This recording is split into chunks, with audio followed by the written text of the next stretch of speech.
I know this didn't end the way that you wanted to. Walk us through exactly what happened today on day 2. Broken gearbox. Yeah, unfortunately, I've had a lot of good runs at this rally, but it's also been one of the most sort of traumatic rallies that I've ever dealt with in my career. From my first big sort of ain't care moment, clipping a log in 2006, to the Kazi rolling and burning to the ground here. So I've only won it once, and it looked like this year might be a good chance for me to win it again, but just stage 8 gearbox just broke. The team, Alex, everybody put in a huge effort. The car was finally feeling really comfortable for me. It's taken 3 events, but we finally got it to the point where I'm really comfortable with it, and I was able to put in some really good times yesterday, and that's why I was sitting where I was sitting, and really disappointing for it to end this way.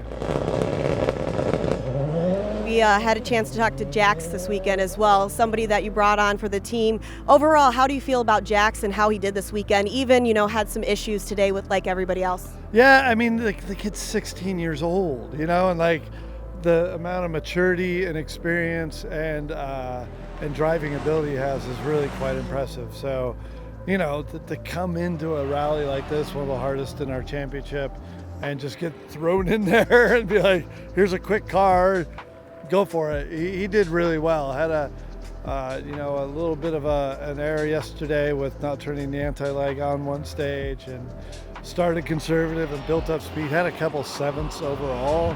I mean, that's really good. Just handled everything very maturely.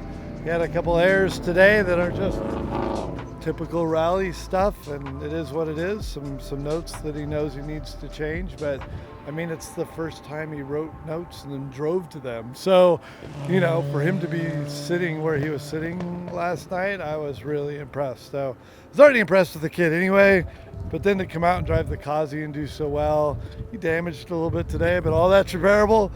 Good learning experience, but yeah, I just continue to, be stoked on working with the kid and impressed by him.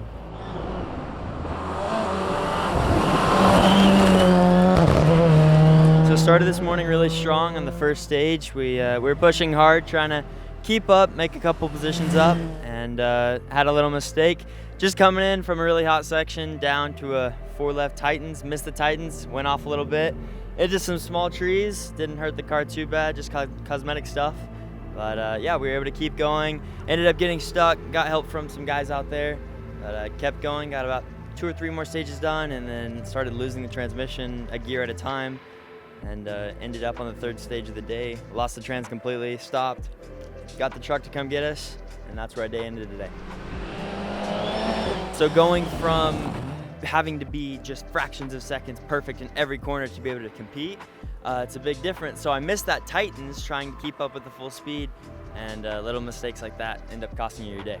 Is there something from, the last 2 days here, obviously you've been practicing a lot, different schools, different teachers been helping you out, that you're going to take from rally and actually, impose into the desert racing, impose into Baja? Right, definitely. I think the pace is something that you have to consider because the races are so long. But I think I really like how complicated the notes are and how specific, and how you can actually know exactly what is coming up through this piece of paper that has so many notes on it. And one last thing, because I know everybody's going to want to know, we always see you out in the desert, but is it a possibility that we're going to see you back out here for stage rally? Definitely. I had a really great time, and I want to figure out how to come back for sure.